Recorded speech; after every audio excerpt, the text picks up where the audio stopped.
Mistakes are inevitable, and we have to be able to call them out and also be willing to forgive depending on the circumstances and just hope they're going to do better in the future.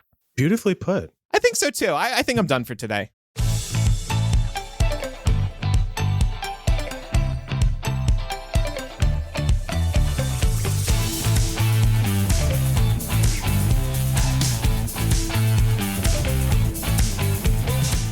Welcome to Millennial, the home of pretend adulting and real talk. I'm Andrew.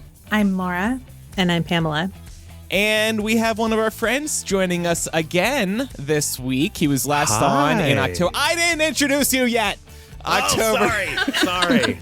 October 2021 was when he was last on. Welcome back to the show, John Thrasher. Thank you. Hi, can I speak now? Yes, you may. Am I allowed to speak, sir, man? Hi, everybody. Yes, thank you so much for having me. I'm so excited to be back. I am such a big fan of the show and longtime friends. At this point, Pam, you're a longtime friend as well, whether you like it or not. I'll take it. So thanks. Yeah.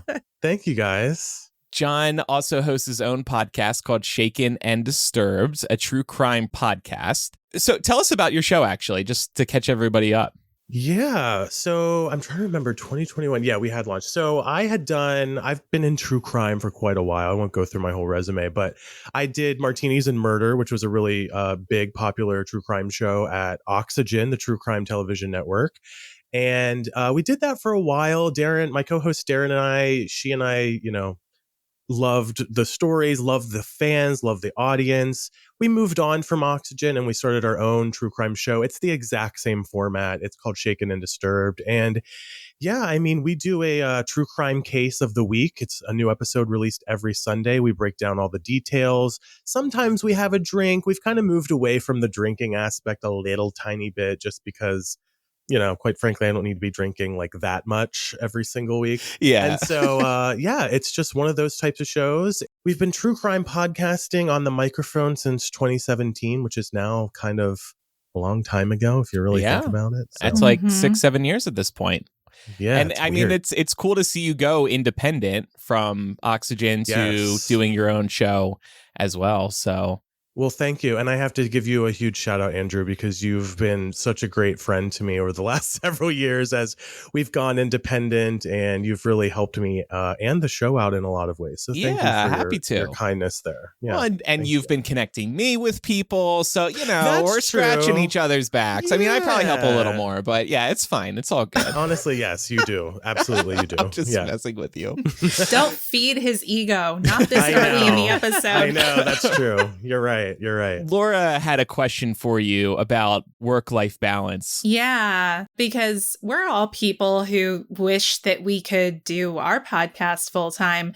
So I'm wondering, how do you balance having a day job and a podcast?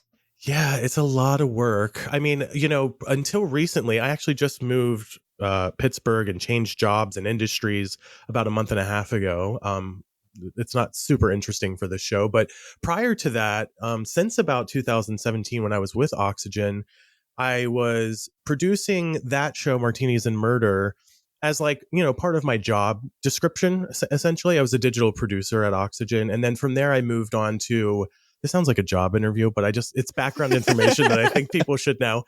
And I moved on to a television production company, and I produced more like true crime TV and true crime podcasts. And then most recently, I was at A&E and Lifetime, where I was the senior digital producer for the podcasting division there. So for the last several years, podcasting has been both my full-time job and my side hustle. And I really love it. I mean, it really is. I think, especially you guys who have been doing this as a side hustle, especially Andrew and Laura, you guys have really been in this game since long before podcasting was ever a thing. It really is a passion of mine. I mean, I think this is what kind of drew all of us together in some capacity. And yeah, I mean, it's hard. The hardest part for a while, though, was, in the very beginning when I started into true crime in 2017, was kind of balancing the reality of talking and producing and living in true crime all day long as your job. Like, and I think I might have touched on that the last time I was on the show. I can't quite remember, to be honest. I think I remember that actually. Yeah. Yeah. It was tough in the beginning because you're living in death and sadness and whatever for all day long. And that was a little bit difficult. But what I learned after meeting some of the fans and frankly going to like true crime conventions where we've met some of the listeners is they get a lot of joy out of hearing that, the killers went to jail or, there's some sort of like feeling of justice that was really satisfying to a lot of people. And that's why I think so many people like it. And then there's also people that are adjacent to, some of the true crime cases, or they know somebody, or they've been a part of that situation tragically, excuse me. And so that is also very rewarding to them as well, to know that like their story's getting out there, or in a story of a disappearance, that the information about that disappearing or that person that's disappeared is getting out there to the masses. And so all of that is very rewarding. And it doesn't really feel, to answer your question, Laura, it doesn't really feel like work when you get home from a long day and you still continue to do some true crime podcasting. For me, it's extremely rewarding to tell these stories and to, be a part of this genre because of all the things I just mentioned. So anyway, again, feeling like a little bit of a job interview with my response there. I apologize, but we'll call you. Yeah, exactly. Yeah. We got to go. Thank you so much for meeting with us today. Yeah. We will definitely be in touch. I know it sounds rehearsed, but it does come from my heart. I mean, it's really true. No, for sure. Yeah. And I think it's so interesting because you have a really unique mix, because you have sort of like, dare I say, like a corporate kind of official podcasting presence, but then you've also had experience doing it independently as a freelancer. I'm curious to know, would you ever want to go into freelance podcasting full time?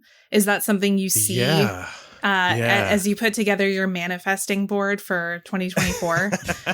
Yes. Listen, here's the reality, and I don't know how specifically you guys on this show have felt it, but the podcast industry has been so weird the last couple years. It's been, 2021 especially was such a huge year for podcasting. Like advertising was really high and there were new shows and a lot of companies, networks, and entertainment brands were willing to experiment. And then, 2023 happened and everyone's like, okay, we've seen the ROI on this stuff. Maybe we spent a little too much.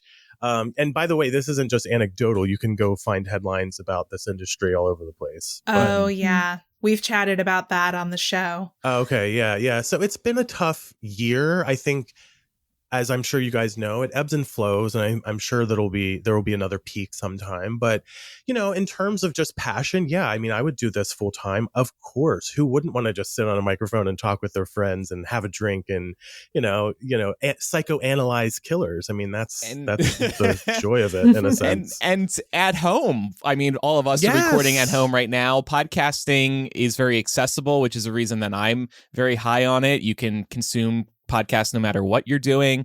You can sound really good as a podcaster even at home. And so I think there is a bubble that burst in the podcasting world. However, I think this is good news for independent podcasters like us.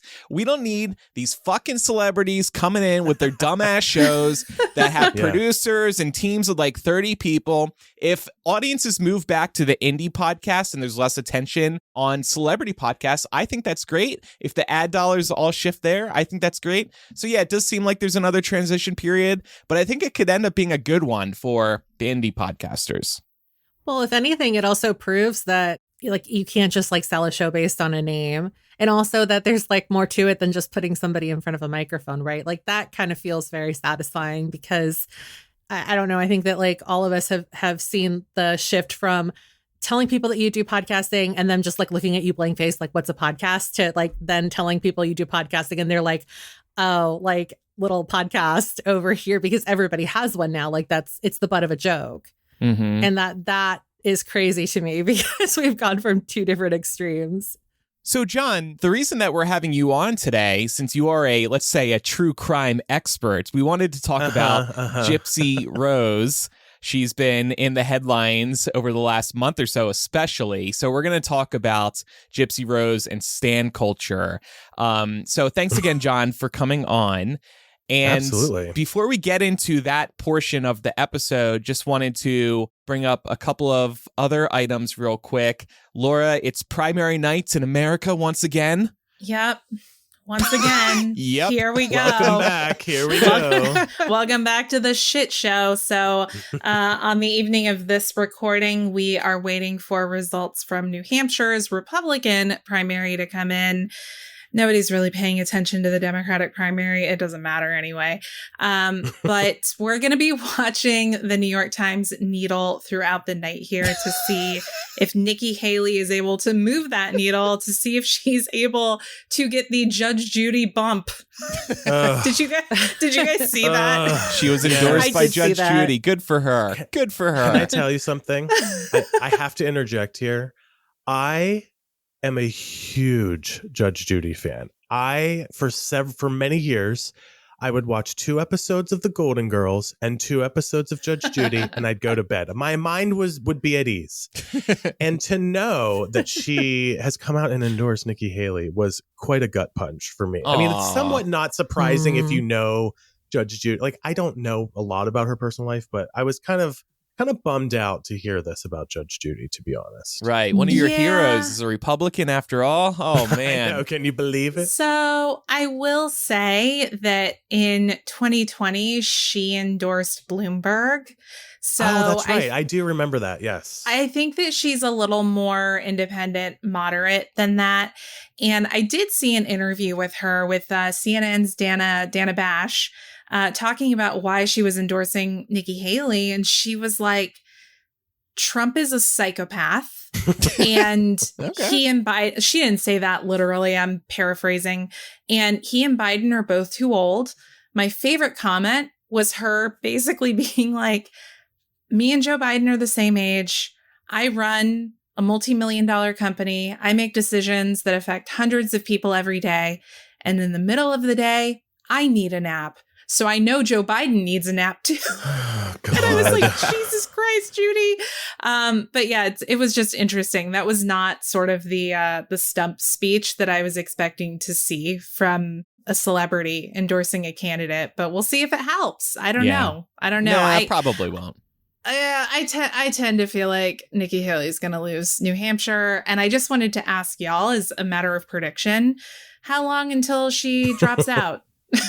Yeah, it's looking pretty grim for anyone except Donald Trump. So I'll say a couple more weeks she'll hang in. She has said she's going to stay in no matter what happens in New Hampshire, I believe. What's the next stop? South Carolina? Yeah. I'll say through South Carolina, and then she'll quietly bow out. Well, not so quietly, but she'll bow out. I agree, Pam, because she's the former governor of South Carolina. So I think she's holding on for that. Point of pride. And yeah. But yeah, I mean, Andrew DeSantis, literally after he came in second in Iowa, was like, we're in it for the long haul. And 4 days later, he dropped out and endorsed Trump. I know. That ruined my weekends. I'm sad that he's a loser and leaving the campaign. I saw some great tweets. I mean, everybody was tweeting about him stepping down. A lot of people were posting memes of Barbie slipping out of her heels. And it's like Ron DeSantis leaving the campaign trail because he's been wearing some heels of his own. I saw a tweet. I don't know if this is like true or not because it is Twitter or X. And as you can see, if you're watching, apparently I love X based on my shirt. But I saw something that said that Ron DeSantis spent $53 million in Iowa and only got 30,000 votes or something like insane like that. Ooh. And so it's like, I think that really showcases how much of a chokehold Trump has on the Republican Party right now. But for sure. Yeah. And also how disliked DeSantis is, to be quite frank. Absolutely. Yeah. He's got the Ted Cruz syndrome going on where like he's a member of the club, but they all fucking hate him. I hope nobody out there ever gets Ted Cruz syndrome. That would be really terrible for you. Don't catch Horrible Ted Cruz disease. syndrome. Yeah. And John, I Googled Ron DeSantis $53 million, and your story that you're citing from Twitter/X is indeed true. I'm seeing it in other places. Phew. So Okay, verified. you can stay on the show. Thank you. Okay, I was going to say, I've earned my keep. Also, we have one more item to give listeners a heads up on. I wanted to plug something that Andrew did recently. Oh. A friend of the show, Morgan, has actually launched a new podcast called That Nerd Thing, in which she is interviewing members of fandom, from people who may hold more prominent spots in a fandom, all the way to people who are just super fans and nerds in their own right. Andrew was actually on one of the first episodes that Morgan recorded, and it is out now. So we'll provide a link in our show notes so you can check out the episode. It was such a good episode. It was such a good listen. And it was so weird to hear Andrew telling, no, I don't mean weird in a bad way. I just mean like to hear Andrew talking about this experience of the Harry Potter fandom and what it was like to come up in it. And I'm like, yeah, I know these stories, but it's weird because I'm listening to Andrew tell them to somebody else. Yeah. It's like but it was show Andrew too, so it's like, yeah. I also listened to this episode today because over the weekend, Laura texted us and she was like, it was such a good episode. It was so much fun. And I was like, well, I got to listen to this episode, love supporting friend of the show and love supporting anything you all do. I thought you were going to say it was weird listening, Laura, because you were listening to me and you couldn't talk back to me. Normally, when you're listening to me blab here on Millennial or MuggleCast, you can say, Andrew, you're wrong. But there. Yeah. I mean, I was taking notes the entire time. I had my notes app out and I had a running list. So don't worry. That'll be coming to you in due haste. Laura is going to be on this podcast as well. She hasn't mentioned yet. So you can look forward to that in the weeks ahead. So yeah, we'll definitely plug it when it comes out. It was a super fun time. And Morgan's listening live right now and is inviting Pam. So we'll just that's so nice. Tell Pam to get on the show now. No pressure, but if you're interested, email me, Morgan, and we'll figure it out. Cool. And don't email me, I guess. I'm not involved. It's fine. It's fine. Yeah, I'll just listen in. Retire from podcasting and be Morgan's bookers. There you go. All right. So yeah, definitely check that out. Coming up in After Dark today on our Patreon and through our Apple Podcast subscription, it's going to be a, let's call it a friendship bitch fest, because Laura and I had a couple of things going on recently that we thought could make for a good After Dark discussion. It might also be part of a new series on friendship. Honestly, we came up with some other ideas as well in terms of talking about how to manage friendship. So I think over the next 2-3 weeks, we might have a couple of different friend-focused After Darks in which we try to figure out the best ways to manage friendships. So it should be a good one, and it'll be available at patreon.com/millennial and through the Apple Podcast paid subscription. Thanks everybody who supports us. We couldn't do this without you. And we'll jump into our discussion on Gypsy Rose and stan culture. But first, we're going to take a quick break, and we'll be right back.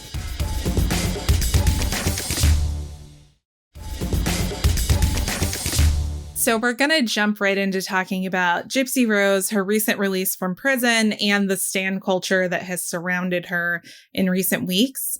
I am going to confess I feel a little nervous right now because I did give my best effort to writing a brief summary, a brief primer of the Gypsy Rose saga, so that anyone who may not be familiar at home gets the gist as we go through this. But I recognize that we have a professional true crime podcaster on the panel. You guys. So, John, stop. Please feel free to give me a letter grade at the end of this. Listen, let me pause you right there. Listen, I appreciate, Andrew set me up as a true crime expert earlier. And, earlier on in my career, I kind of didn't like that because I didn't consider myself like an expert. But after 500 plus episodes at this point, I kind of am okay with the expert part of it. But what a lot of people don't understand is, although, yes, I tell these stories and it's a big part of my life, I am not an encyclopedic knowledge of every single case. So Laura, please do your thing. I'm sure you've done an amazing job at this. Whatever he sees on X, he just believes and starts I just throwing believe out everything into the public. Well, I would definitely welcome any additional information you think would be helpful to kind of give the story some color and give folks more context. So, Gypsy Rose Blanchard is a victim of Munchausen syndrome by proxy. This is where her mother made her and everyone in their community believe that Gypsy Rose was sick. And as a result, her mother had all kinds of medical interventions taken to fit the narrative, like having a feeding tube implanted and making her believe she was wheelchair bound. There's even more than that. You can definitely look up the details. And as Gypsy Rose's world expanded, she began learning the horrible truth that none of it was true. This escalated to Gypsy Rose and her at the time boyfriend hatching a murder plot against her mother, which they were successful in. Gypsy Rose was charged with second-degree murder and spent 8 years in prison before being released just in the last month. During her time in prison, public fascination with her story grew because of multiple documentary series, and especially the dramatized series The Act on Hulu. And since she's been released, all eyes have been on her, and she's been doing interviews. She's been meeting with podcasters, other personalities. She's amassed an Instagram following of 8.3 million followers, and even appeared on talk shows like The View and Good Morning America, just to name a couple. So, John, what I love about the fact that we're having you here at this time when this is actively happening is that you've covered this case on your podcast, and your show was actually mentioned in Gypsy Rose's book. Yes, it was, to our very extreme surprise, to be honest with you. First of all, Laura, that was a perfect and wonderful summary. You did a great job. 10 out of 10. I would hire you to be a researcher any day. And I know you love true crime, so that helps, of course. Yes, it does. We kind of took it, and I posted this on Instagram because there was this weird sort of badge of honor, even though, you know, given the circumstances, it's a little awkward. But there was this badge of honor where hopefully, you know, she at least was thankful for the type of coverage that we did do of this case. And we did a lot of research and review, and you know, Darren and I are very as professional, of course, as we can be when it comes to approaching these types of stories. And, you know, Laura, I think you really did a great job because the first words out of your mouth were Gypsy Rose Blanchard is a victim. And I think we have to remember that. And I'm sure we'll get into that. But that was how we approached this case in the past. My big question, John, is did you buy the book? I did buy the book. Thank you very much. Yes, like a physical copy. I mean, you should be proud your old podcast is, you know, printed in this book. I know. No, I think that this book is only an ebook. As far as I can tell, it was only released via ebook. I could be wrong if you want to check on that. Oh, you're right. Yeah. Yeah, just an ebook. Yeah. Huh. I have a feeling, by the way, this book came out, I think, literally like the day after she got out. So I have a hunch it was like being written and there is a co-author on it, like while she was still in prison, maybe unsure about getting out. I have a hunch that she'll probably do an autobiography, like with a big publisher coming out soon. Eventually, that's typically how these things go. It's so fascinating to me looking at Gypsy Rose Blanchard kind of paving the way and showing us what the jail to influencer pipeline could look like. Yeah. Have we ever seen anyone else do that? Anyone who became a celebrity while in jail and then their profile just blew up as soon as they got out? I mean, I don't think so. Like nobody, especially like this. I think, you know, there are a lot of different factors at play here. And I've thought a lot about like, how did she get 8 million followers? Like, how does that even happen? A lot of things are different about Gypsy's case than any others. Number one, first of all, I think we shouldn't go any further without reiterating that Gypsy herself did not murder anybody. The Act, which is, of course, the Hulu show, she didn't do the act. So that does come into play, and we can talk about like the sentencings and all that type of stuff. So there's that factor, you know, which I think gives her a little more leverage to be back out into, you know, civilization and interacting with people. And then I think the act on Hulu really did add so much to this discussion that may not have otherwise, come up, because it was a huge success on Hulu. Many, many millions of people watched it. It sort of took this story, and I remember like kind of noticing it whenever the act came out. It took this story to like yet another level.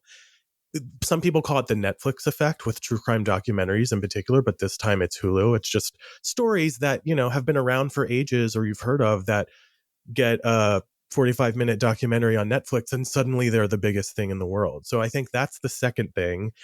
And then the third thing is TikTok. I think that true crime TikTok and gypsy memes and trends that happen on TikTok that I see a lot, just of course getting served to me as a true crime person, very severely affected her overall fame.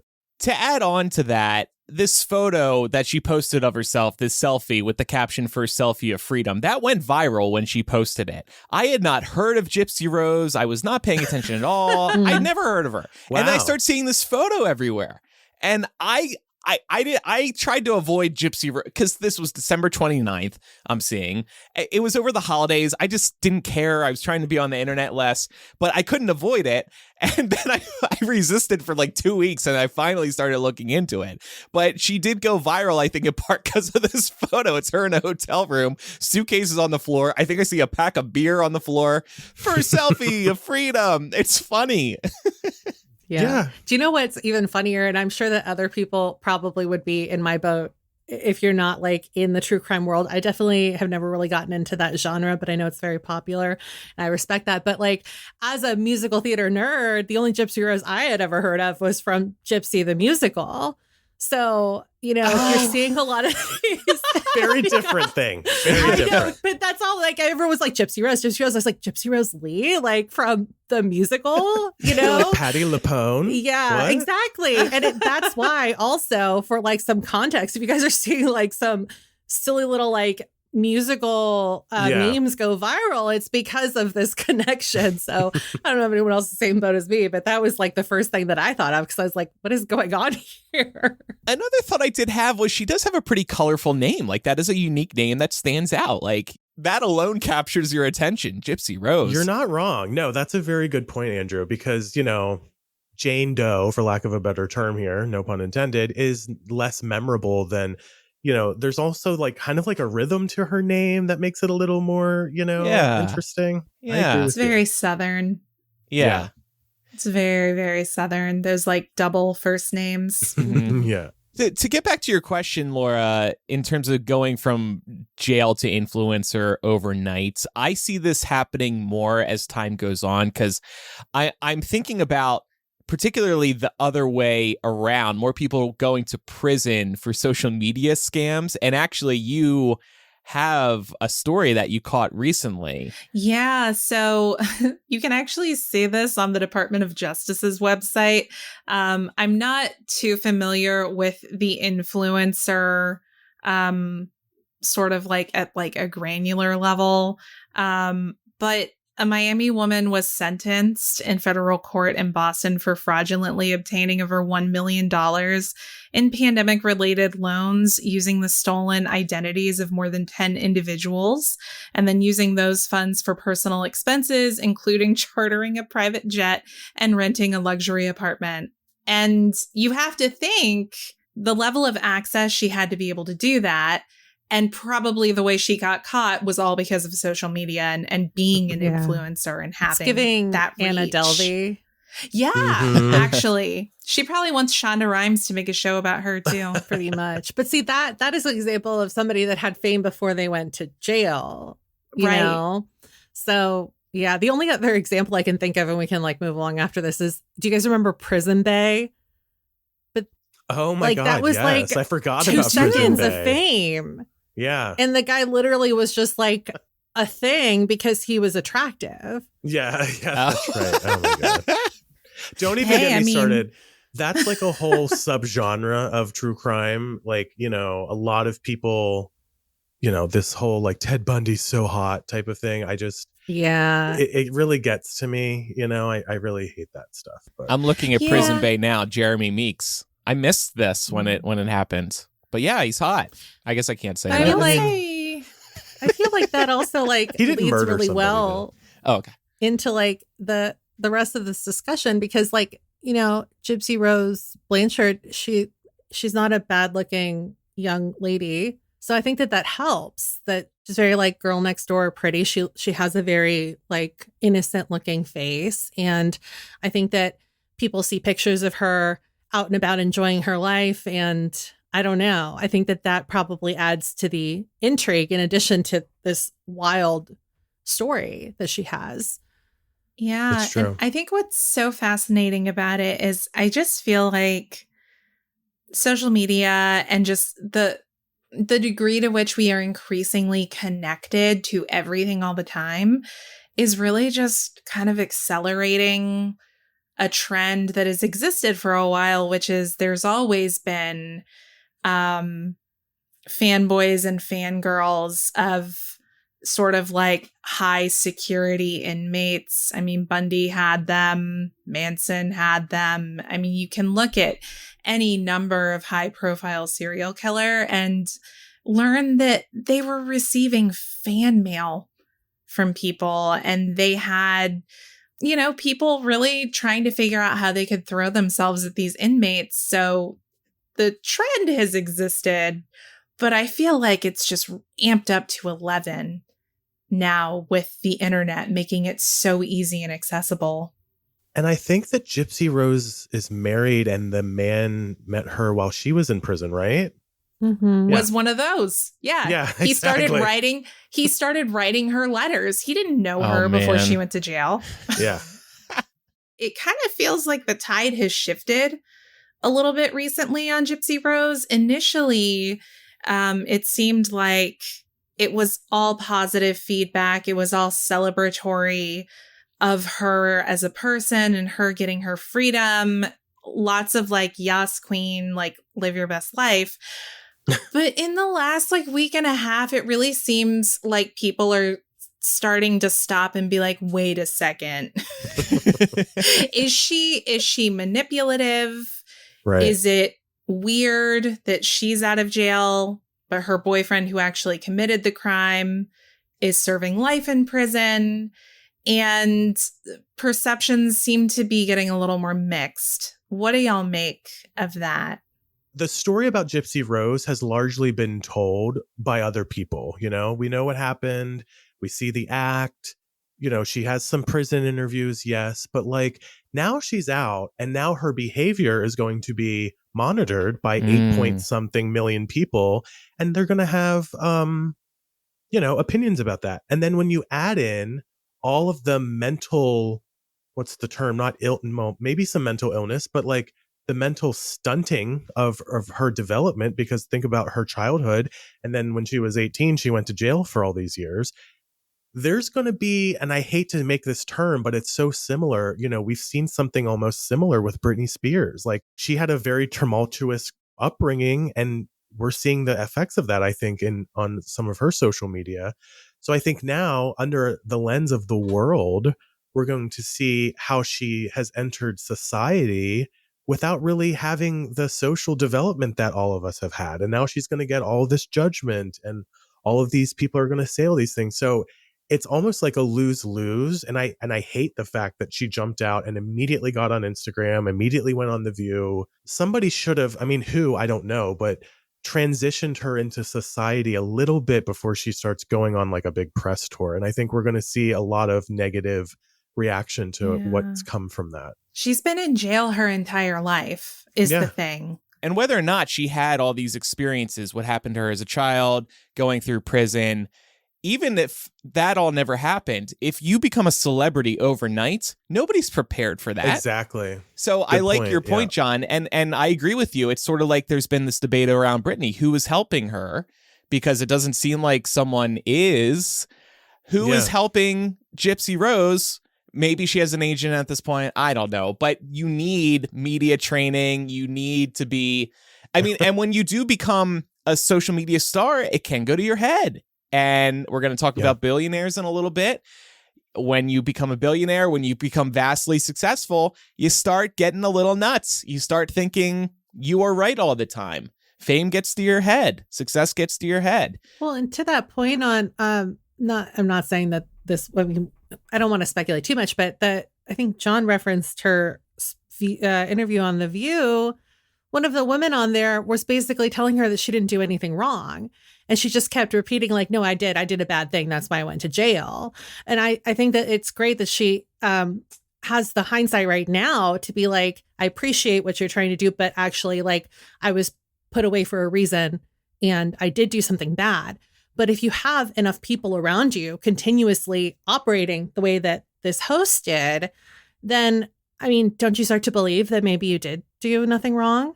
And maybe it's okay to act the way you used to? You know, it'd be another great book. I actually didn't do anything wrong. Okay, OJ. Yeah, right. If I did do something wrong.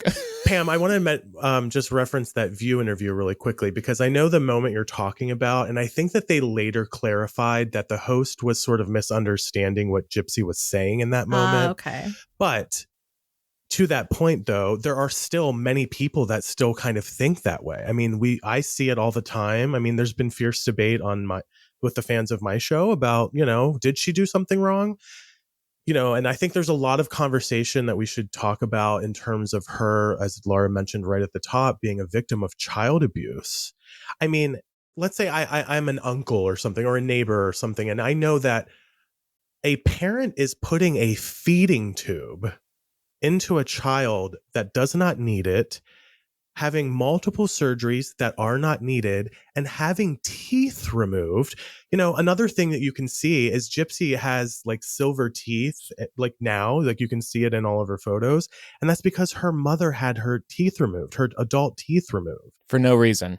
For no reason, for the condition she was suffering from. And for me, it's like, you have to empathize, whether you realize what she did was right or wrong. You have to empathize with someone being pushed into a corner as a child, dealing with all this stuff. How, we're only human beings. Yes, we can step on the outside and say, oh, you shouldn't have done that. And she has somehow miraculously understood and had the wherewithal of understanding that what she did was in fact extremely wrong. This could have gone a completely different way. Let's be honest about that. We see it all the time. I do have a sense of empathy for her in that regard. And no, of course you shouldn't go kill somebody. But when you're a victim of child abuse and you are that victim and you have no other way out, I think that's why she got paroled, frankly, by the way, as well. And Nick Godejohn did not. So there's that. I think I agree with you. And I think I would add to what you said, put yourself in her shoes. You do not know what you would be doing at that point. You do not know how desperate you would be to take care of the situation. And as a child, by the way, I mean, children don't have the literal mental capacity to understand how to escape and survive that type of abuse. And it's not just child abuse. It's all kinds of abuse.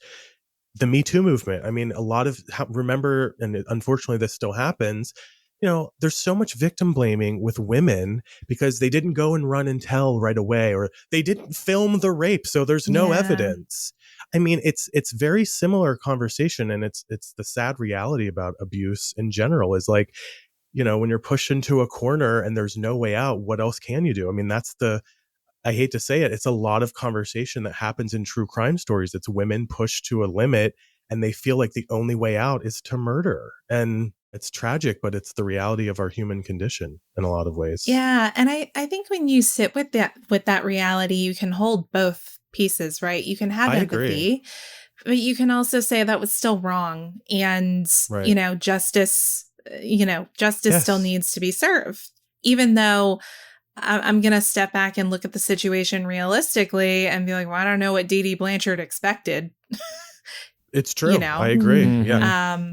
So yeah, I think in general, we're too quick to kind of jump into the sports team mentality on this kind of issue and on all other kinds of issues. It's like, we have to have the hot take. So it's either like, she is completely infantilized and can do no wrong and is a sweet, innocent, pure little baby who never hurt a fly, or she is this ruthless manipulator basically a murderer by proxy, and there's like no in between. And the reality is most of the truth is in the in between. And on the latter, It's they true. also add, how dare you lift her up and bring attention to her. And Right. One of the things, if just to add one last thing here, is that I've really noticed myself even evolving on over the years now, especially because I'm trying to learn, is just like anybody else is, a lot of people just kind of blanket stereotype anybody that's been to jail. So if you're a nonviolent drug user that's gone to jail for marijuana possession, you are equal to a serial killer. And that's not necessarily like a conscious thought in people's minds. It's just we have grown up in our generation and above us thinking that jail, anybody who's gone to jail, that's it. You're the worst of the worst. Go to jail. Yeah, there's no rehabilitation for you. You're canceled. You're the scum of the earth. When what we really need to do is take a look at like, okay, who are the violent, people that should be in jail and should continue to stay away from society, and who are the ones who can, like Gypsy Rose, in my opinion, learn the lesson and re-enter society rehabilitated and be a productive member of society. There's not one size fits all when it comes to how justice is served, which is Laura just put so well. And that is something I myself have really come to understand and try to understand as clearly as I can. And I think when you compare it to Nick Godejohn, who was her boyfriend who actually murdered Gypsy's mother, he's in jail for life without parole. So he doesn't get a chance to get out the way Gypsy did. And I think that's a little bit too severe of a sentence. Listen, I'm not saying there's murder is murder and there's no justification for it. But given the circumstances, given that someone he loved, or at least, whatever love is at that stage in their life, was the victim of abuse, I just feel like it's a little harsh to go without parole. But that's just me rambling a little bit more about, the prison system and the justice system and frankly, just prisoners re-entering society, because I think we need to take a closer look at it.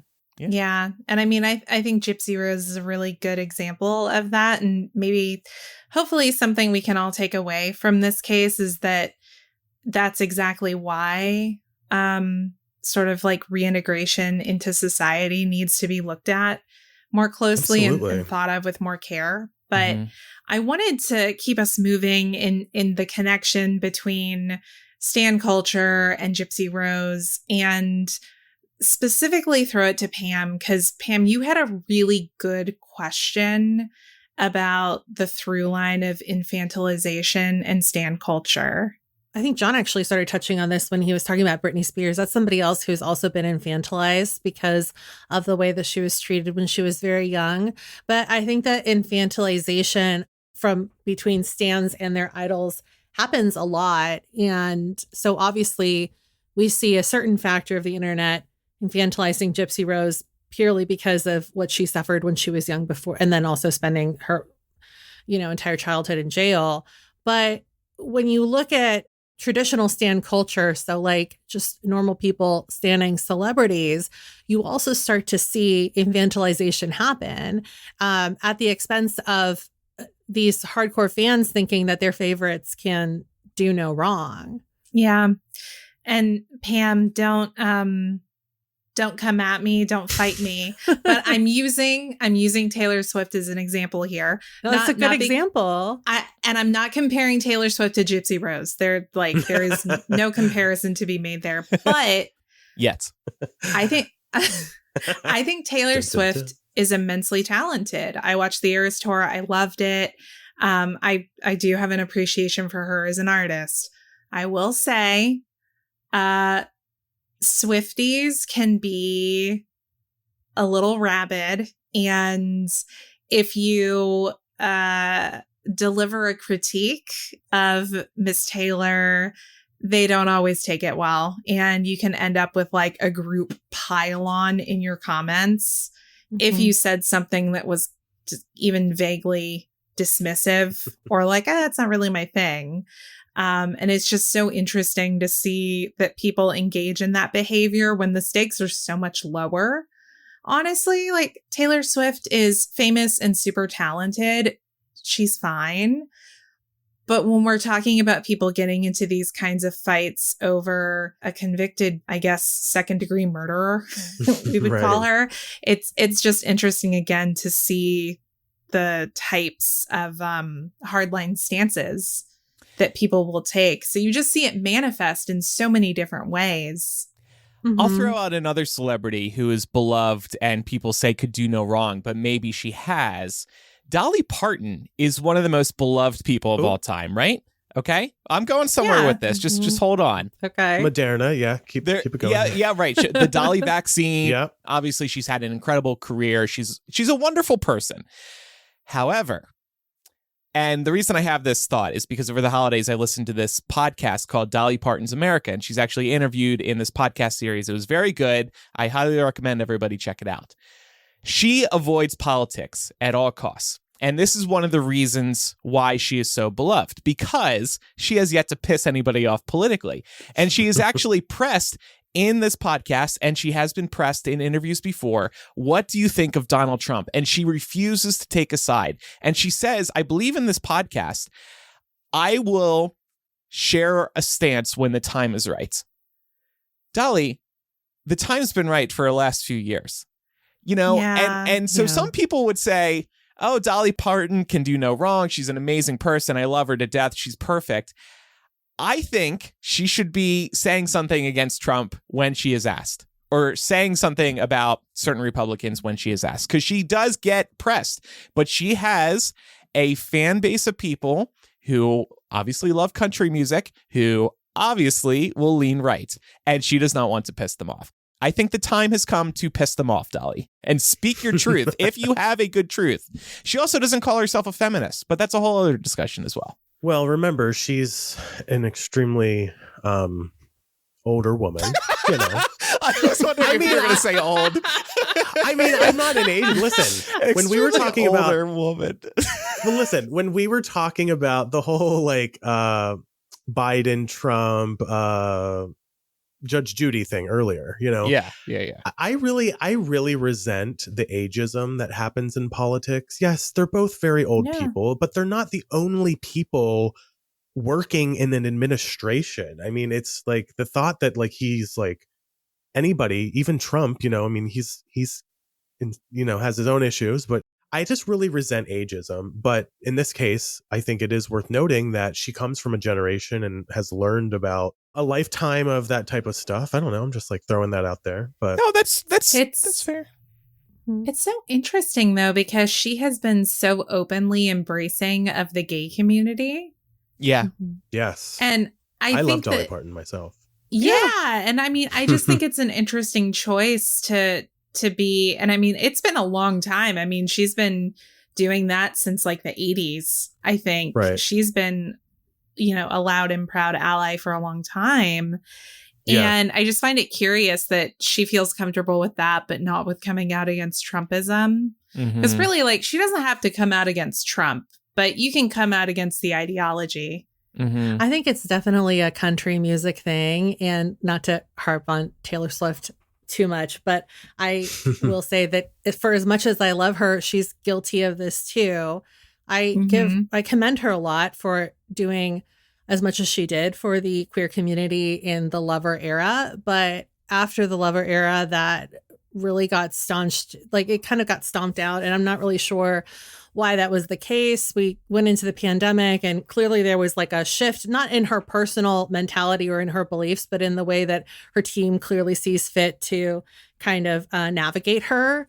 And I know that there were a lot of hurt feelings when the Eras Tour was happening, because while she was making her way through the southern part of America, there was a lot happening in terms of the government trying to take away queer rights. She has a huge queer fan base, and it was really disheartening to see that she didn't want to make more of a statement to let those people know that she was behind them. And she actually didn't even say anything until she got to Chicago, which feels like it was too little too late, you know?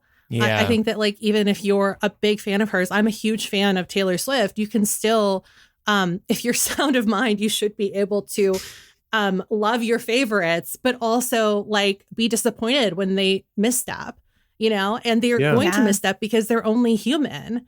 It'll be interesting to see what Taylor does in this upcoming election cycle too. Yeah. And she has been like really good about like voter registration. Like the numbers go crazy whenever she encourages her fan base to vote and stuff. So she's doing some small stuff, but it's just like the stark contrast to like how she came out guns blazing.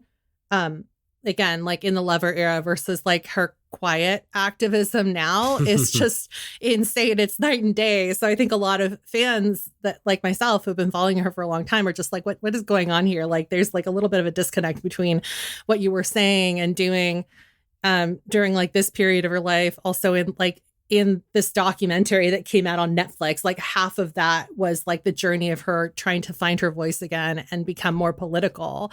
And then like her kind of taking a little step back now. So anyway, this is not to like pile on the hate. I think that like if you're already a Taylor Swift hater, you shouldn't like use this as ammo. But I think that like I just want this to like set a good example for people that are also fans or stans that you can still be that and also like point out when your favorites do something wrong or like what you think is wrong. Yeah. Agreed. You make so many good points. And I almost wonder if both Taylor and Dolly, and maybe even, Beyonce, even to a certain effect, maybe they feel like they can be more effective in their own messaging. And, think about Dolly with the whole Moderna thing. Like, did she want that to get out? That doesn't feel like something that she would probably have wanted to get out. Mm-hmm. Was she trying to keep that a secret? Like maybe they are more effective in funding the Moderna vaccine or funding any other cause behind the scenes without making the stance. And so in the political game of the entertainment industry, they feel like they can be more effective in their messaging and their purpose that way. That's the only reason that I can really think of when it comes to this type of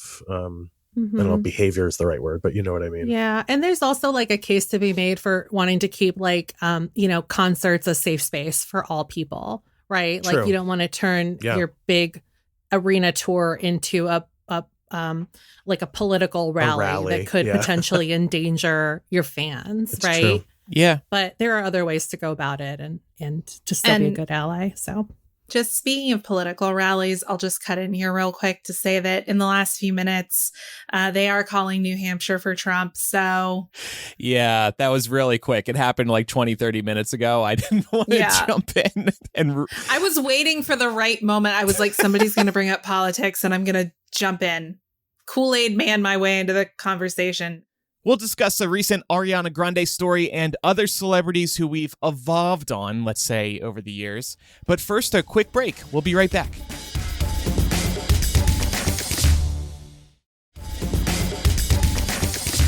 Speaking of blind idolization and not entertaining a single critique, there's actually been a little bit of drama around another celebrity. Pam, do you want to tell us about that? yeah, this is way more small potatoes than like, trying to be a good ally to the LGBTQ plus community. But we would be remiss not to bring up Ariana Grande when we're talking about all of this, because this is a prime example of like blind idolization happening in real time.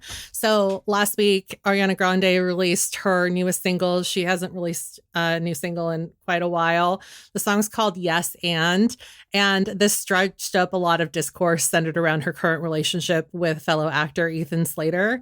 So they met on the set of Wicked, the Wicked adaptation, which the first part is coming out, I think, in December of this year. And they were both married. And the lines are very blurry with regards to when both of them decided to end their marriages and when they started being seen together. That's not a very good look. And in this song, I don't know if you guys have heard it. Love it. Yes, I like it a lot. There's a line in the bridge where she sings, "Why do you care so much whose dick I ride?" And so a lot of people were saying that this is in really poor taste because, like, you broke up a marriage and now there's like a single mother out there because of this. And then on the other hand, you had the Ariana stans who were saying that, well, that you can't really prove that she ruined a marriage. And so you owe her an apology for calling her a homewrecker. because you guys are wrong. So this is like this. I think that this happens time and time again, right? And Laura was alluding to this with like the Swifties. Anytime you have a very passionate fan base, anytime someone says their favorite is doing something wrong, they're going to say, well, actually, you're wrong. And like, you should rot in hell for that. But, you know, it's not really good to be one extreme or the other, right? I really appreciate when somebody can be like, you know what? I admit my favorite did something inappropriate. This also kind of reminds me of when, what was it, 2 years ago, Lizzo and Beyonce both used a certain slur in their songs, respective songs. Mm-hmm. And everybody was just sort of like, you know, it's not their fault, but I think the buck stops with them, and we should be more willing to criticize them specifically when these types of issues occur. Nobody's going to be perfect. Everybody's going to be making mistakes along their way, especially when you have very long careers like Beyonce already has and will continue to have. Taylor will. Lizzo probably will. Sounds like she's been uncanceled. I mean, it's inevitable. Mistakes are inevitable, and we have to be able to call them out and also be willing to forgive depending on the circumstances, and just hope they're going to do better in the future. Beautifully put. I agree. I think so too. I think I'm done for today. You think so? You think you're good?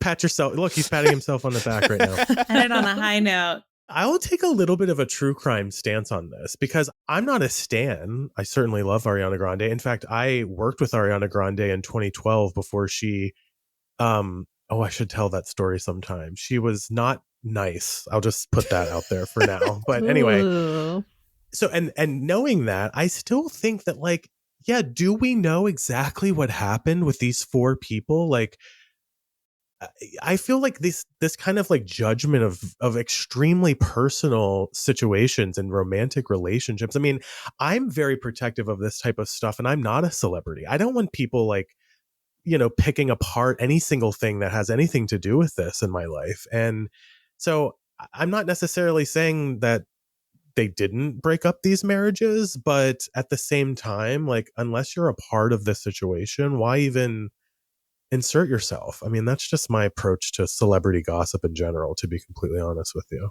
I guess in this case, and again, case by case basis, people feel like they're entitled to weigh in because she threw it out there. Right. Like she gave an opening. And it's funny because this song, I agree with Andrew, it's very catchy. The rest of the song has nothing to do with her new love. Right. Right. So it's kind of weird that she decided to like open the floodgates unto herself. That's a good point. There's a lot of like really negative, like judgment of Ethan Slater's like physical appearance that I see on social media too. Like, there's no way Ariana Grande could ever fall in love with a guy that looks like this. And it's just, that alone just really turns me off from anybody that has any kind of like judgment towards the situation, because I'm like, grow up. I mean, are we still in a world where we're judging who people like and fall in love with? I mean, that I really don't particularly like. But anyway. Yeah. In answer to you, unfortunately, yeah, we are still in that world. Yeah. I was just going to be cynical here and say, if including it in her song with no other context keeps her name in the press, keeps social media focus and reporting focus on her, it keeps her in the news and it keeps the money printing. So there's part of me that feels like it was very intentional and probably done with the knowledge that this would continue to, you know, fan the fire, as it were.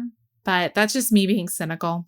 So confirmation bias. Have we ever been guilty of it ourselves when it comes to a celebrity we really like in an effort to continue to see the good in them? We mentioned Bill Maher from time to time. I still really like watching his show, Real Time, on HBO. What bothers me about how the media covers Bill Maher is that there will be posts and stories about one sentence that he says in an episode of his show. And I think they often get pulled out of context, because I will be watching the episode typically on Friday night, and then the media covers it Saturday. And then I see this on Twitter and they pull one line out, and I'm like, all right, well, did you actually listen to the rest of it? Like with a lot of celebrities, people love to harp on Bill Maher. And So maybe this is just my confirmation bias because I have been a big fan of Bill Maher. Laura got me into watching his show like back in 2010, and I've been watching pretty much every Friday since then. I do think he has gotten increasingly annoying, but I still really enjoy a lot of his takes, and I think people would actually find themselves, people on the left would find themselves agreeing with him more often than they would expect. But the media kind of blows it out of proportion. Maybe this is my confirmation bias, though. I don't know. I almost have the exact same trajectory with Bill Maher. Was like a huge fan circa 2010. Honestly, Laura may have actually put me onto him as well, knowing us. It's my fault. That's right, indoctrinating everybody back in the day. And I've had the same kind of trajectory, but I think it's also, again, it has a lot to do with, I think, social media, because now we can fact check Bill Maher in a way that we probably couldn't even in 2010. We can go back and look at clips and we can compare and contrast. And those of us who were maybe, of a certain age at that point have matured a little bit and maybe can go back. Like, I've seen a lot of clips of him on TikTok justifiably criticizing things that he said in the past, specifically about Islam and things like that are just, people were going with it at the time. And then you kind of, life goes on and you learn from it and you're just like shocked to hear it.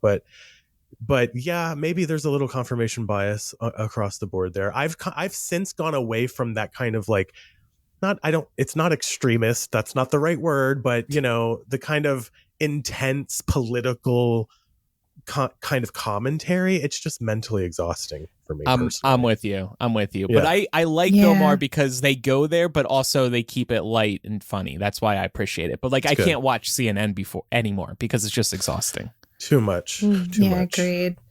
I will still watch real time like once in a blue moon, usually if he has a guest on that I'm interested in. But I have to say, I feel like I've really gravitated away from him because I feel like he embodies in a lot of ways what we're talking about when we say, okay, boomer, because he is that old guy who is a progressive of his era, I suppose, but who feels like, we've gone far enough. We don't need to do that other stuff. And as a result, he's been super problematic in conversations about Islam, like you mentioned, John. Yeah. Super problematic in conversations about trans people. Mm-hmm. And it just becomes, I don't know. I feel like I'm more often than not watching him. I feel like he is metaphorically jacking himself off. And I'm just like, I don't have the same connection with him that I once did. And that's okay. He harps a lot on cancel culture these days as well. And I used to want to see him live. He's in Vegas at least twice a year. He comes through quite a bit. So I used to be like, oh, great, I'm living here now. I'll definitely go see him. But I just know he's going to be harping on cancel culture as part of his stand-up routine. And I don't want to hear it from him. I'm so exhausted from his television show. Yes. When he shares those views. Isn't there sort of like a Trump-esque thing with the way he communicates that messaging? Yes. Yeah. Okay. I just want to hear that from somebody else, because I feel like when I'm watching these clips, like new clips, or I don't watch the show, so I catch it when I catch it, but it's like, I don't like the way you're communicating to your audience. It feels like a rally. I know that's obviously not his political alignment, but but I think that he has looked at right-wing talking heads and seen how successful that model is and is trying to emulate it. And that is my problem with him. So thank you for saying that. Enough about him, though. How about some other comedians, Laura? I think you're kind of burnt out on a couple others. Yes. I mean, I used to be a big fan of Louis C.K. and Dave Chappelle. Louis C.K., obviously, huge fucking creep. And that ruins it for me. Dave Chappelle broke my heart because I used to adore him. And to be honest, I still think some of what he has done in the past has been funny. But similar to Bill Maher, I feel like he is a man of a certain age who is locked in on how far progress should go, right? He feels like he's seen enough. And as a result of seeing something new to his eyes happening in the world that he doesn't understand, he thinks that it's terrible, ridiculous, whatever adjective you want to associate with it. And this man who is a literal millionaire will stand up on stage and complain about being canceled. And I'm like, you're not fucking canceled if you still book live shows and you still make all this money. Stop. So to me, I'm just burned out on that whole approach of these like 1%ers complaining about being canceled. Like, shut up. Pam, how about you? Anyone who you no longer stan? I went through a phase where I was really a huge fan of Chris Hardwick, and then he got slapped with some sexual assault allegations and a couple of other things, just general abuse allegations. And I think that the part that really kind of rubbed me the wrong way as well, in addition to like this letter his ex put out, was that his wife was like so vocally out and like so in support of the Me Too movement at the time, but then all of a sudden, like when it was her husband, like believe victims just went right out the window. And I get it, it's really hard to hold the people that you love accountable, but I just thought that it was like in very poor taste for her not to at least come out and be like, listen, you know, like I understand that this, I don't know, she probably should have just like not said anything at all instead of coming out and being like, of course I support my husband. Anyway, I think and that's Lydia Hurst, right? Was that yes, who he was? that's Lydia Hurst. Yeah. So I've worked with her before. She's a really nice person, just for the... I've heard she's really nice. Yeah, she's I just great. like I just thought it was just like too bad that she had come out so strongly in support of Me Too, and then she had to like walk that back basically, because it was like all of a sudden like not all victims, just some victims. Right. And then to add the layer of who her mother is. Go on. Oh, I'm sorry. Oh, I'm yeah. so sorry, Pam. Patty Hearst. Yeah. Yeah. So it's like, what are you doing? Yeah. It all comes back to true crime, right? It does. It really always does. Yes. I don't want to like finish off this without, as far as like internal investigations go, he has been cleared and that's why he's like back to work. But I don't know. I just like it kind of got really disenchanted after that. And I just stopped listening to his podcast, which I was like listening to every week. I love his interview style to this day. He's a great but yeah, talent. it was just really disappointing. Yeah, that type of thing leaves a bad taste in your mouth. I think Laura will appreciate this one too. Jonathan Majors. Oh yeah. That was so annoying. I'm like, you are so talented. You have the whole world in front of you. And now this, like you're that shitty of a person that it's just so heartbreaking in a sense. Not like in an empathetic way, just about what his life has become. Right. No, I was really excited for him because I first saw him in Lovecraft Country. I think that was really where he got big, and I thought he was phenomenal, and I was so excited when he got cast in the MCU. Loved him in season 1 of Loki, was so stoked, and then, you know, the rest is history. Some tapes got released, and now they're having to rewrite this phase of Marvel, but that's okay. I'll also just add Steve Jobs, actually. I mean, we've talked about, there's some bigger ones we'll leave out this time, J.K. Rowling, Elon. But Steve Jobs, I used to worship Steve Jobs. Laura, John, and I were together for the release of a new Mac operating system, and we all excitedly put the freaking disk in our computers and upgraded in a hotel room. It was like one of the nerdiest things ever.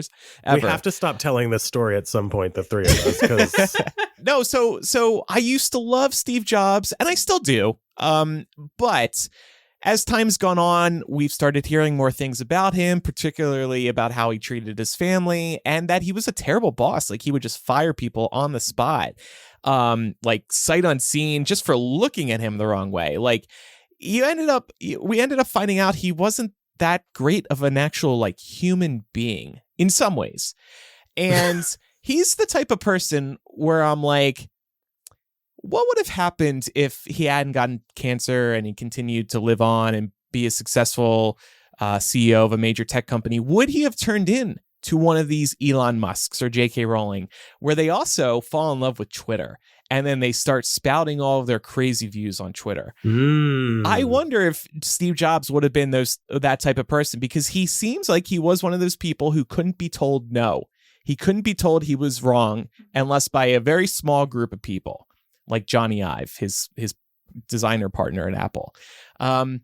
So if there's, sorry for this thought, but if there's one good thing about someone dying too soon, it's that they left us before they fucked up.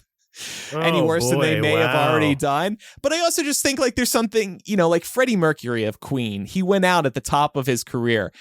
We never saw the possibly inevitable downfall of Freddie Mercury. So I just wanted to throw that out there. Sometimes people might leave us before we see a side of them we wish we didn't. That's fair. And Jonathan Majors was similar. I mean, if you listen to those tapes, I reluctantly listened to the. Laura, did you listen to the tape? Yeah, I did. It's so Kanye-esque, but on like almost like another level of just narcissism, and all the allegations just kind of like really came into play there, unfortunately. Yeah, it was unsavory. I was like, who am I listening to right now? Yeah. It's so bizarre to hear a real person who exists in the same society as the rest of us, although I guess they're on a different plane of it, but talk that way, because I'm like, what planet are you from? For sure. Yeah. Well, this has been a really interesting discussion today about how we treat celebrities and Gypsy Rose and others. So, John, thanks for helping us with today's discussion. Of course. Thank you so much for having me. Yeah. Are you going to hang around for After Dark? Do you have time? Yeah. Okay. Let's do it. Absolutely. Hell Thank you. Yeah. I was hoping you wouldn't be here because you were one of the friends I wanted to bitch about. But all right, I'll edit my notes accordingly. Listen, I've got a whole list of things for you, Mr. Sims. So Laura and I have, in particular, and I'm sure John and Pam will chime in, have recently encountered some friendship drama, and we'll discuss what's going on, as well as how we should be setting our own expectations when it comes to friends. Like I said, this might turn into a new mini-series in After Dark, because we have some other friend-related topics to tackle as well. After Dark is part of Mega Millennial, which is the main show, ad-free, with After Dark attached to the end. And if you're a Spotify user, you can tap into the show, then click the Patreon banner. You'll be able to access the Patreon audio benefits like Mega Millennial right within Spotify. You can also get Mega Millennial within Apple Podcasts. Just tap into the show. There's a subscribe button. Whether on Apple or Patreon, there are free trials available, as are annual subscriptions that will save you some money. Many other benefits too at patreon.com/millennial. So thanks everybody who supports us. And now it's time for some recommendations. What do you got for us, Laura? Since we're talking true crime this week, I wanted to be on theme and recommend American Nightmare on Netflix.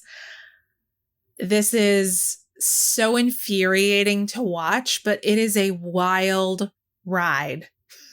It's 3 episodes. I haven't seen it yet, but I heard it's amazing. Yeah. Honestly, you'll be watching it and a few minutes will go by and you'll be like, oh, now we're going this way. And then it zigs another way and it zags another way. And you're like, where is this going? It's wild. It's wild. And I'm not going to spoil anything. Y'all should just watch it. So for me, first of all, I have a regularly scheduled rec, but I just wanted to add that I forgot prior to sitting down to record that I had a pimple patch on my chin. So if anybody sees that on social media, I apologize. I will do better to remember to take these off. But we've recommended these on the show before, and what's nice about them is you kind of can't see them. I see myself very small. I was going to say. Yeah. I don't see it at all. No. Yeah. Okay. Well, great. So that's a little bonus rec. But keeping with my theme of travel-related recommendations after my cross-country road trip a couple of weeks ago, I want to recommend Love's Travel Stops.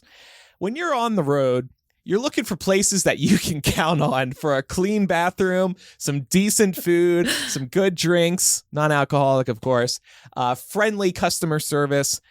This is sounding like an ad. I was going to say, look no further than Love's Travel Stops. Oh, another great part of the Love's Travel Stops was they had dog parks. A lot of them did. And that was great because we had our 2 dogs with us too. So we let the dogs run around for a little bit in a fenced-in dog park. It was great. However, the ones I encountered were clean. They were modern. I realized Love's has been around for a while now. Some of them aren't. When I mentioned this to Pam, she was like, oh, interesting, because all the ones I've seen are shit. So I guess, Pam, not all of them are as great as the ones I encountered.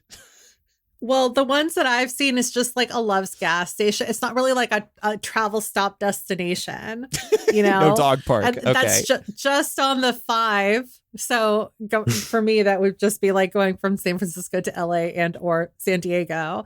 And yeah, Love's is like my stop is a last resort. Oh.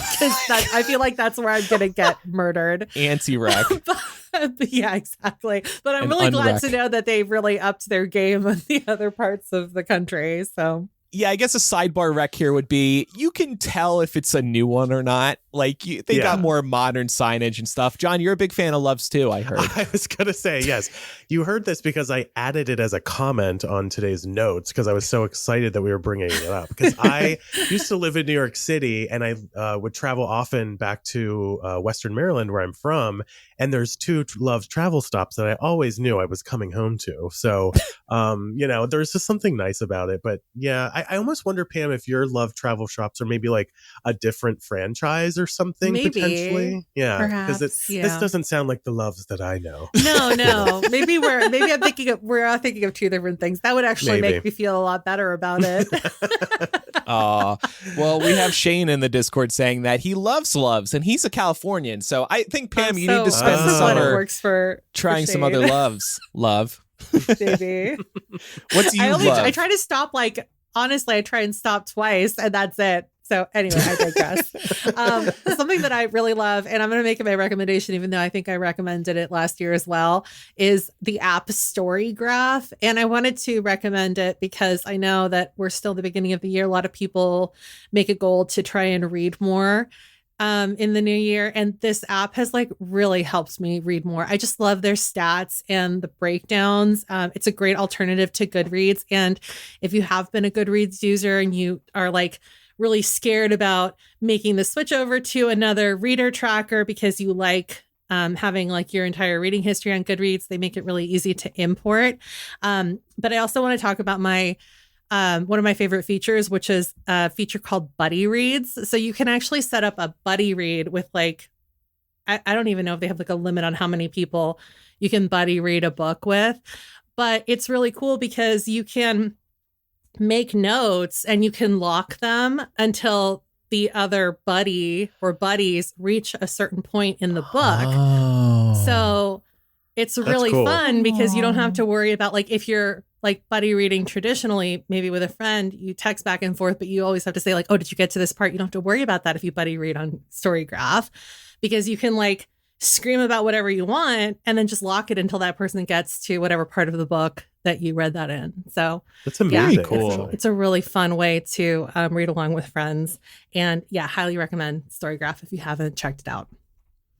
John, do you have a recommendation for us? I do. I'm going to be really corny and recommend my true crime podcast, Shaken and Disturbed, available wherever you listen to podcasts. Thank you so much. I'm going to be a little random and also recommend Pokémon Go. And let me tell you why. I know you're thinking, oh, that's so 2016. People were running through Central Park looking for a Snorlax. Yes, that's true.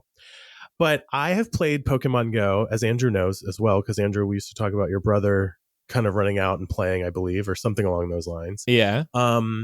And I've played every single day since it came out. I've gone to Pokemon Go Fest a couple times. It's a blast. But let me tell you why I recommend it right now. If you're in the Northeast or anywhere else in the world where it's cold, it's a really great, fun way to get out and get some exercise, go catch some Pokemon, do some tasks, feel like you're doing something productive other than just simply walking aimlessly, wherever you may be going. It honestly, I will tell you, like, not joking, it really has made me want to get out and just kind of explore a little more. I'm new to Pittsburgh full time. I've been here a lot in the past, but never lived here. So it's a really fun way to look at the map in the game and be like, oh, this cathedral is this with all the different history with it, or this restaurant is over here and I should go check it out. Yeah, I just really highly recommend it. And also catch a Snorlax, of course, if you can. I appreciate you sharing this because I see people still playing Pokemon Go from time to time, and I'm like, what? And yeah, it's huge. It's cool that there's still community around it. I mean, obviously, it's a great game. I'm catching a Scraggy right now with an Ultra Ball. I haven't loaded this up in probably 2-3. Oh, it broke free. I gave you a raspberry. It fled. No. What? All right, I'm done. Andrew. I'm done again. My God. No, I should try this. Amazing. I mean, I walk with Brooklyn every night, so I should see what Pokemon are around town. Absolutely. Add me as a friend. And let me just tell you right now, Probably because are, we're mentioning it on the show, people are going to message you and they're going to be like, can I add you? Can you add me? Can you send me a gift? I'm telling you, it's going to happen. I see that in the Facebook group, I think, from time to time, the Millennial one. Yeah. What level are you, John, in Pokemon Go? I'm like 45. Okay. I'm pretty high up. Yeah. I'm 23. Yeah. I was expecting a lot higher for somebody who's still a daily player, but I guess you're not a true Pokemon master.